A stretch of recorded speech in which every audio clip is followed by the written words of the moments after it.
You may introduce yourself. Hello, I am Teal Opal. I have a YouTube channel where I main heavy in Team Fortress 2, and I make videos about Super Smash Bros. Also, and I'm planning on possibly making a few videos about JoJo. Yes. I'm Blackout. Y'all know me. I do this. I run this. So the show. I'm extremely excited to have you here today. Hey, happy to be here, my friend. It's an honor, truly it is. I've been having a blast with all of the community members. Something I can never get over with this game. I'm super happy. Yeah. So, to start things off, happy birthday, Team Fortress 2. It is, you're right. The day we're recording this on is the 10th of October, which is Team Fortress 2's 11th birthday. It's true, it's true. I completely forgot about that. I can't believe it's been 11 years since this game released in 2007. It's true, same here. It's been a long time. Things are looking more bleak than they ever have before in terms of update support, but the game is, people are still playing it, and that's a testament to how much people enjoy it, you know? It is. Yeah. And looking at everything that's been going on, especially with the lack of content that we've been getting, I'm crossing my fingers for something with Halloween. You know, it's right around the corner. Mm-hmm.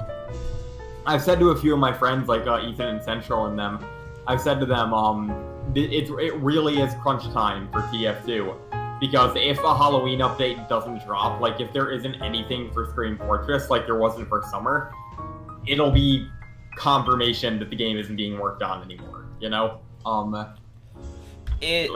That is right. Yeah. Previously, when the winners of the SFM awards went, I believe it was a couple weeks ago, they went to Valve. Yeah, they went to Valve, and there was 3 people working on it. Yeah. So the game is still being worked on, even at a snail's pace. But yeah. It's almost been a year now since Jungle Inferno released. Mm-hmm. And considering that the Blue Moon patch was more or less just a relic of what didn't make it into Jungle Inferno, that kind of... It was more fixing Jungle Inferno's mistakes, honestly. It was. It's making me think that we're going to get the rest of the stuff that never made it, and everything they've been working on. That's true, yeah. That'd be nice. But once again, like, I don't know, I definitely think it is, it's crunch time, you know? Like, if nothing drops for Halloween, or if Halloween is, like, just introducing the previous Scream Fortress stuff with nothing new, like, it'll be pretty dire, you know? I don't know. It will. At the very least, I've been browsing the workshop non-stop because the submissions are really starting to pile in. Yeah. Halloween always blows me away with what they add. Halloween does have a lot of really fun cosmetics. And ever since, I believe it was 2015, when they rolled in the Forsaken tiered cosmetics, that they're always allowed, and they're not just restricted, because they threw that concept out the window. Yeah, I just talked about that in my most recent video. They absolutely did stop doing they did stop doing Halloween restricted cosmetics in 2015. That was the first year that had no restricted cosmetics. 2014 was the last year they did Halloween restricted items. And, you know, that kind of brings me to what else I wanted to talk about. You know, with all of this stuff going on, with how the game has changed as of late, there's a lot of things that haven't changed coming into the news. Yeah. One of the things that never changed was the way that Valve handles cheaters, specifically the Team Fortress 2 team. You could argue that they introduced that matchmaking ban thing, that, you know, you get the little notification, but that doesn't really explain anything, and I'm not sure if anyone knows how that works. Valve doesn't do anything about cheaters is the answer. They have an incredibly outdated relic anti-cheat program that doesn't detect most modern day cheats, and they refuse to issue IP bans, so anyone who does get banned just immediately comes back and on a new account. So Valve literally does nothing about cheaters.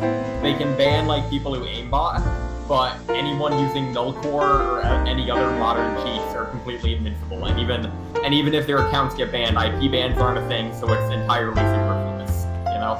Yeah, IP bans are something I've desperately wanted for Team Fortress 2, Yeah. and it's not even just Team Fortress 2 at this point, it's like all of Valve and their games.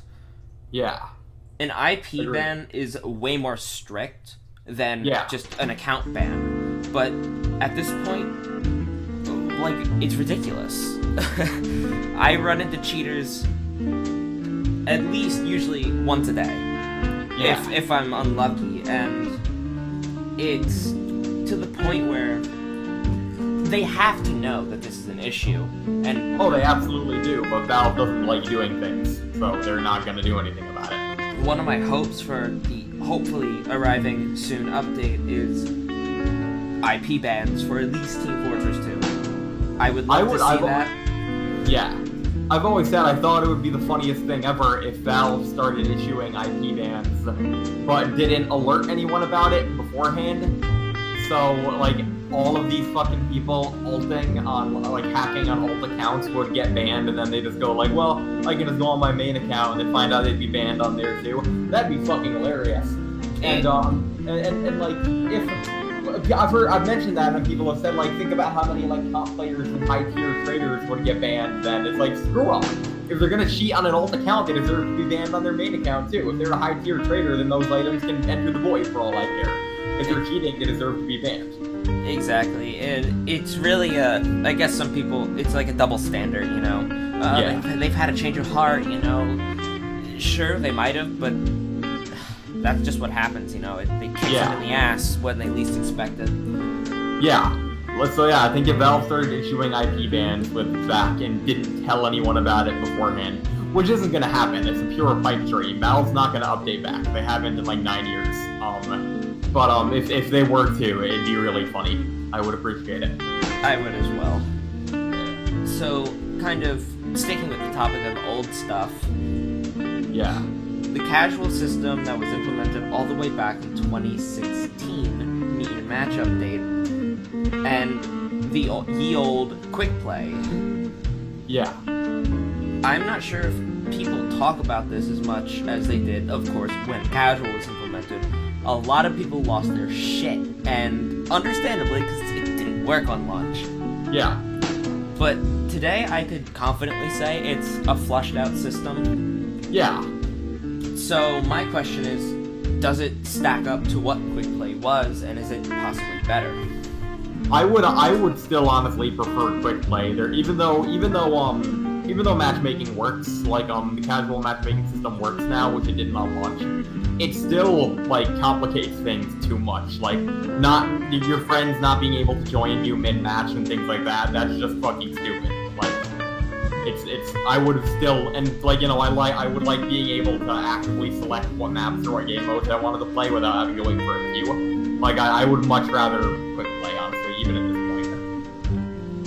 point. I feel like Valve's attempt at the casual matchmaking system was more or less a way to modernize Team Fortress 2. It was, absolutely. They Uncle Dane talked about that in his old video. They were trying to modernize it, and because they're trying to modernize it because the server browser was out of date and it was gross to look at, and it was just a relic of when Team Fortress 2 came out. So introducing a matchmaking system, by all accounts, is a good idea because it streamlines the game, but it also made it less fun to play at the same time. I don't know. No, I know what you mean, and the parts that frustrate me the most is how incomplete it feels still. Mm-hmm. We still lack a way to queue up with 12 friends. We still lack a comprehensible auto-balance system that doesn't fuck you over all the time. And we still don't have anything to do. You could be randomly thrown into a server with no people in it. You can't select it that you can't, like, remember when, on the MVM, you know what I mean. Where you search for MVM, you can select that you won't join games that have already started. Or you can select that you can join them. Why don't we have that for casual? Yeah. I've joined so many games that end, and everyone complains about it, and I do too, because it's stupid. And I just don't like, this is such a fucking, like, niche thing to complain about, but I hate the fact, I absolutely cannot stand the fact that queuing with a group of more than 2 or 3 people puts you against groups of more than 2 or 3 people. I can't fucking stand it. Because whenever I try to queue with, like, Bearded or Central or Ethan or any of my friends, we have fucking 6 stacks of comp teams and just get our shit rocked, and I hate it. I cannot stand it. And I realize they do it to, like, make matches balanced or whatever, because you don't want to, like, have a 6-stack teaming up against a bunch of, pair players who aren't communicating. But it just complicates things. It's so fucking stupid. I would rather, if I was in that situation, be on my own, queuing solo, and get put against a group of 6 people, than queue with 6 people and get put against 6 people. It's incredibly frustrating. I hate it. I hate it. I know exactly what you mean. I've run into situations, you know, you run into the stereotypical medic BF, GF combo, and, you know, they fucking shit on you, and there's nothing you can do about it because your team is incompetent because you're playing casual mode, and it's frustrating. And It is. I exactly agree with what you said, that it's all kind of in the idea of balance. Yeah. If you're queuing in a 6-stack, it would make sense for the game to prioritize you against a 6-stack, not only to increase queue time, but also to keep it fair. I would still rather it not be that way, because it just, once again, like, every time I try to queue with more than 2 of my friends, we just get fucking stumped. It's ludicrous. I can't stand it. It is ludicrous, and I feel like sometimes the response to that is, oh, just get better at the game, like, suck my dick, because I want to play casual and have I fun. should need to adjust how I play the game to account for a broken matchmaking system, honestly. Exactly, and I kind of feel like a better way for this to be implemented is only in the in-game dead, be it, but competitive mode. Yeah.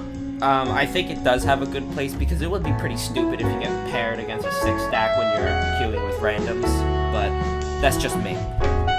I don't agree, honestly. I would rather it be that way.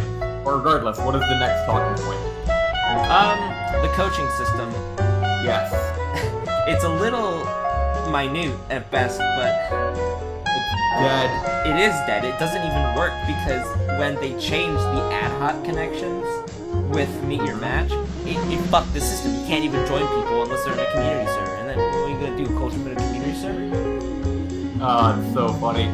Valve just doesn't know what the fuck they're doing. Every time they fix something, they break something. It's hilarious. But I honestly think they'd be better off just removing the coaching system altogether, because nobody uses it. It's once again, I'm gonna use the word again, it's superfluous and takes up space. Like, it takes up game resources, and nobody uses it. It doesn't work in casual mode. They'd either have to alter it so that it does work in casual mode, or remove it. Same with replays. Like, I would rather the replays are such a relic feature of TF2, to the point that they only work on a fucking software that is built for Mac computers. Like, it's ridiculous. There's a lot of old features of TF2 that just don't work in today's build of the game, and I think they'd be much better off just removing them than they would be trying to fix them, you know? I agree. The replay system and the coaching system are outdated. They don't work. The replay system sort of, but I don't think any taunts work properly in the replay system. On like the high five maybe and the laugh taunt, but that's it. Because those released when replay was still updated. Everything else is broke. It baffles me sometimes. I want to give them the benefit of the doubt and say it's a prioritization issue. They just forget about it and they have other focuses. But it's like, it's just, you're right, it takes up space on the menu and wastes your time. It does. It's stupid. Like, and once again, like, I don't want to be overly cynical about it, but knowing Valve, if they were to try and fix them, they'd probably break something else more important in the process. So I would much just rather they remove features like that. They're hardly even features anymore, because nobody uses them. Exactly. I mean, the replay system, from what I remember, was actually quite a useful tool when it worked. It never worked on Valve servers, even when quick play was a thing. Exactly, but I've seen Lazy Purple's an amazing example because he used to use the replay system. Yeah. And right before he kind of died, and he's back. But I remember watching a video that he made. It was like 2 minutes of complaining because they broke the system. Yeah, the video he did. He spent 2 weeks getting footage of the conga, and then it didn't work in the replay editor. Oh, poor guy. It's just a testament to quite how it's just ridiculous that we have these amazing things that they get right, but these little things that I refuse to believe anyone who tells me that it's hard to make something like this or make it functional to just as a base. It just baffles me, Yeah, it's dumb. So, I refer to this time period in Team Fortress 2, 2014 to the release of Meet Your Match as the glory years. I agree. I would say... Oh, sorry. Listen, I would say post End of the Line to Meet Your Match. I would agree too. End of the Line launched in January of 2014, didn't it? Am I wrong about that? I believe it was December. It was December, yeah, so my bad. So yeah, no, not post End of the Line. I would say from the time Love and War hit to Meet Your Match. I thought End of the Line was January, my bad. No, yeah. The thing that I've been looking back at whenever I discuss Team Fortress 2 with any of my friends or people like you, higher content creators, or even just people who barely know Team Fortress 2, I always can't help but think about how the game has changed ever since it came out in 2014. Yeah. With the Love and War update. I will always cite this as the best update for Team Fortress 2. Although I agree. Well, actually, no. I think retrospectively, just in terms of the quality of the update and not what it introduced, I think the Soldier vs. Demo Man War update is probably the best one they ever had. But I think in terms of what it introduced, and what it did for the game, I would say, Love and War definitely. Love and War was also the last Team Fortress 2 update to get I guess you could say, like, Steam. It actually advertised the update, in a way. I remember the Adult Swim trailer, and the bread. That was crazy. And this is when Team Fortress 2 really it peaked. I think these were its peak years. Well, I would actually disagree. I would say the Love and War update was the last, really... The Love and War update was the last, really Team Fortress 2 update. Because after Love and War, we started getting stuff like, End of the Line, Gunmetal, Tough Break, updates that were good in their own right, but Love and War was the last one that really felt like early TF2. It was the last one that had a lot of character in it. It was the last one that, it was the last one that adhered to, what TF2 had been up to that point. It had the 15-minute long short to accompany it. I would say Love and War was the last really distinctly TF2 update. Because after that, the game became, really manufactured and, I would say mechanical is the word I would use for it, because they started adding updates that served to make TF2 more and more like other games with, tiered stuff and the gunmetal and stuff like that, Exactly. I would definitely say that the release of Love and War was the last update Valve released for Team Fortress 2 that had a casual mindset. I agree. Ever since Gunmetal launched in, early, 2015. Yeah, it was 2015 in June, I believe, June or July. I thought it was August. Let me check. I'm gonna check right now. Don't worry about it, friendo. It was July of 2015. July of 2015. We were both wrong. So, it felt to me like the balance changes and the changes to the overall game. You're right, the way you said it, the character is missing almost from Gunmetal, but it introduced so much more, if you know what I mean. Yeah. And then you jump forward to 2016's, or I guess the end of 2015, beginning of 2016, Tough Break update. Tough Break update was essentially Gunmetal 2.0, and there was nothing wrong with that in my opinion. It was just expanding on the ideas of Gunmetal, and it was a great update. Better balance changes. And then the shit bomb of 2016 dropped. The thing that people just can't stop complaining about, despite it being over 2 years old. Meet Your Match. Oh god. There's no sense in beating a dead horse, but they were trying to go for something. And I guess the point of explaining this is what Team Fortress 2 is today.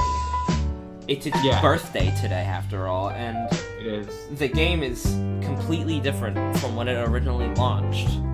And yeah, it absolutely is. It's crazy to see the mind shift and the direction that they're trying to take this game. And I still have a lot of hope. I think this game has amazing potential that just isn't being taken advantage of. I agree. But I also don't think Valve is ever going to put forward the same level of effort they did before. Team Fortress 2 is, like, by all accounts, forgotten by now. They update it and keep it around as more of an obligation than a want.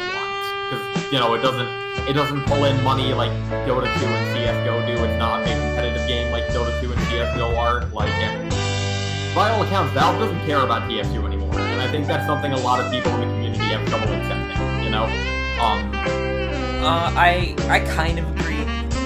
Don't get me wrong, I can't imagine that the people who work on this game don't care about it. Yeah. Well, no, of course, like, the 3 people working on it right now obviously care about it. But I mean, Valve as a company, like, it doesn't care about TF2 anymore. It's kind of sad to see this kind of spiral of, like, in Valve policy and politics and stuff that conflict with the Team Fortress 2 team's needs. And while I find it difficult to believe that the problem is as simple as if we ask for more people, other people will want more people. Right. I feel like there's something they're not telling us legal-wise, but it just, you know, it saddens me. I honestly think it just has to do with Valve's structure as a company. They don't do things like other companies. I don't know, though. We don't work at Valve. We have no way to tell. But we can say for certain that the higher-ups at Valve don't care about the game anymore. And I believe that, truly. Anyway, what? No, it's fine. It is sad. So, yeah. Moving on. Let's look through. So, briefly, we had mentioned Halloween. Oh boy.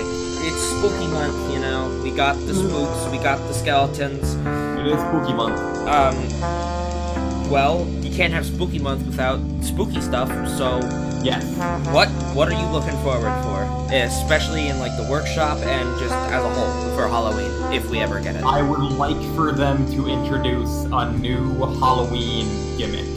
Like, when I say gimmick, I mean, you know, the last few Stream Fortress updates have done nothing but add, community maps and cosmetics, but before 2014 had the Carnival, 2013 had spells and Hell Tower, like, previous years had bosses like Horseman, Erasmus, Monoculus. I would love for them to introduce another thing like that, you know? More fun, stupid Halloween bullcrap, and not just some community-made maps and cosmetics.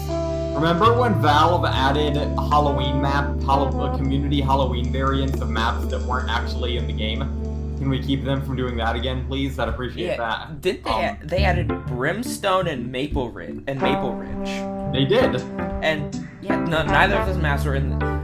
Neither of the normal versions of those maps are in the fucking game. These maps are so fucking cool. We're just gonna add the Halloween versions first. What are you doing? I mean, don't get me wrong, they were great maps. Maple Ridge was probably one of my favorite Koth maps. Very simplistic, but, you know, why didn't you add the original?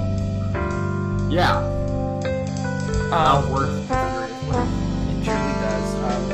The thing I'm hoping for Halloween is add the Halloween spells back into rotation. They killed them in 2014, and they haven't added them back, and it makes me sad. It sucks too, because Hell Tower is probably my favorite Halloween map. It's fun.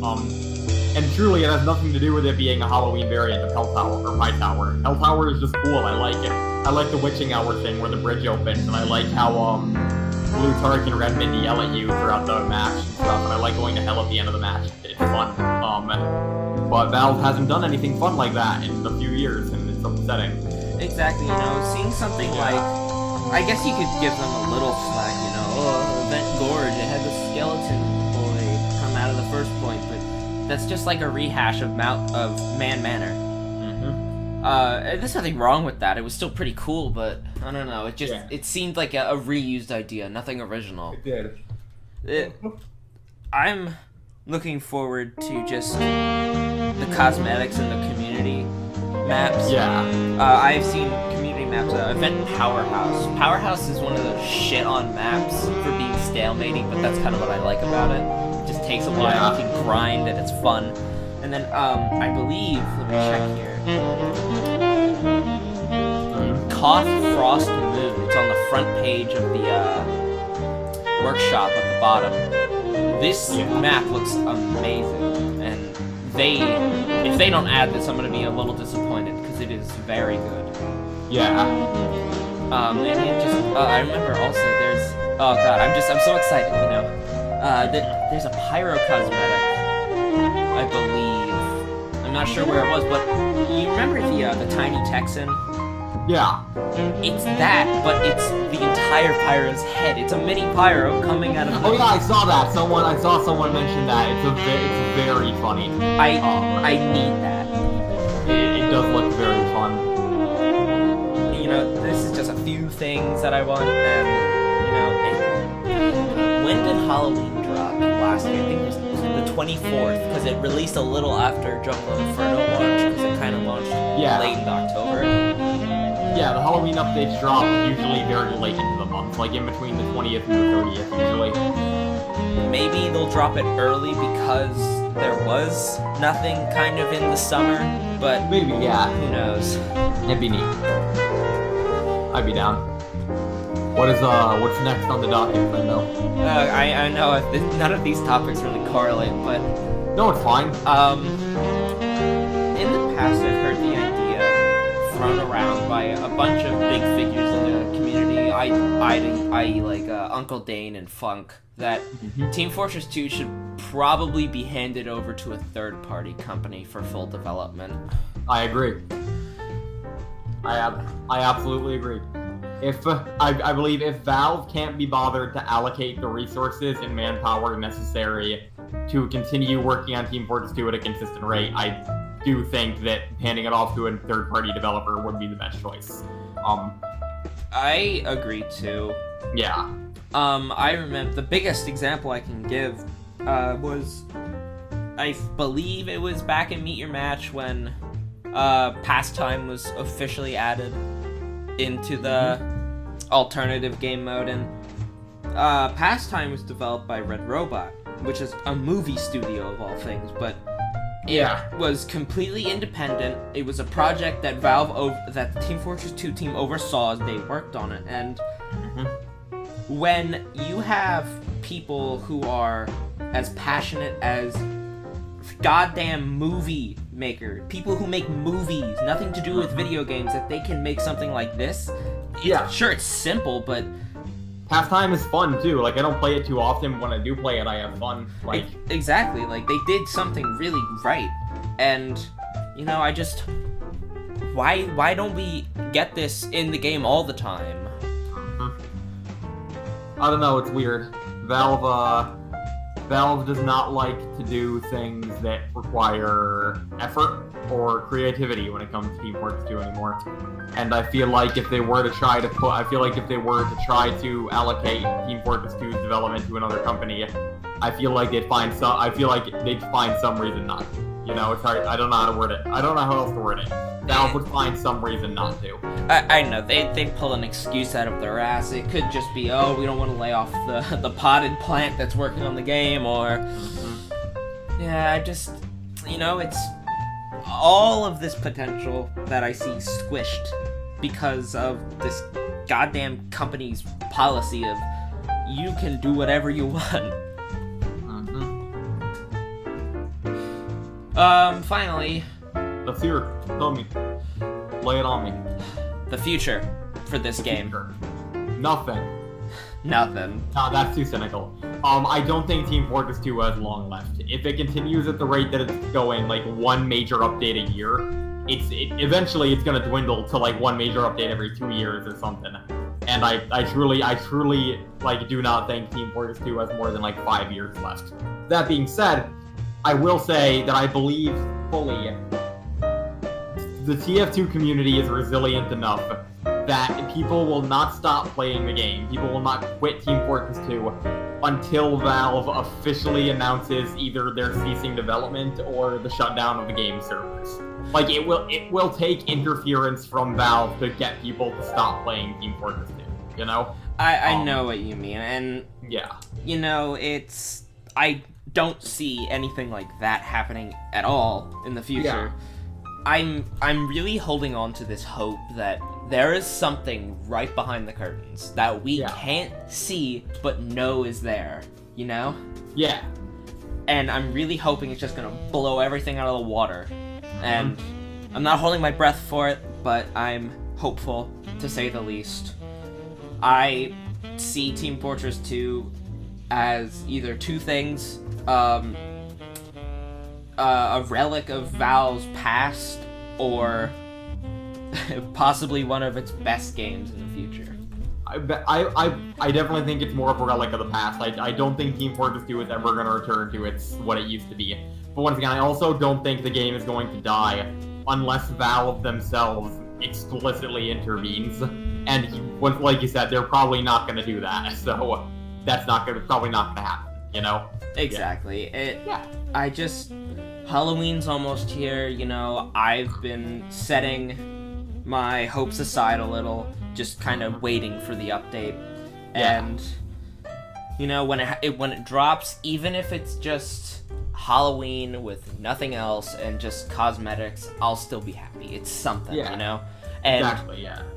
I'll almost see this as, if that was to happen, just an acknowledgement of Scream Fortress and that they're still working. Right. That's fair enough. So, you know, fingers crossed. I love this game to death, man. I do too. I would hate to see it go, and I don't ever see it dying completely, even after the game is killed. Right. But, you know, it's just wait until then, see what happens. Right, yeah. So yeah, is that all, my friend? That is all. Hey, thanks for having me. Sorry for being kind of cynical for the whole thing. No, it's fine. It's good to have that kind of devil's advocate. Right, yeah.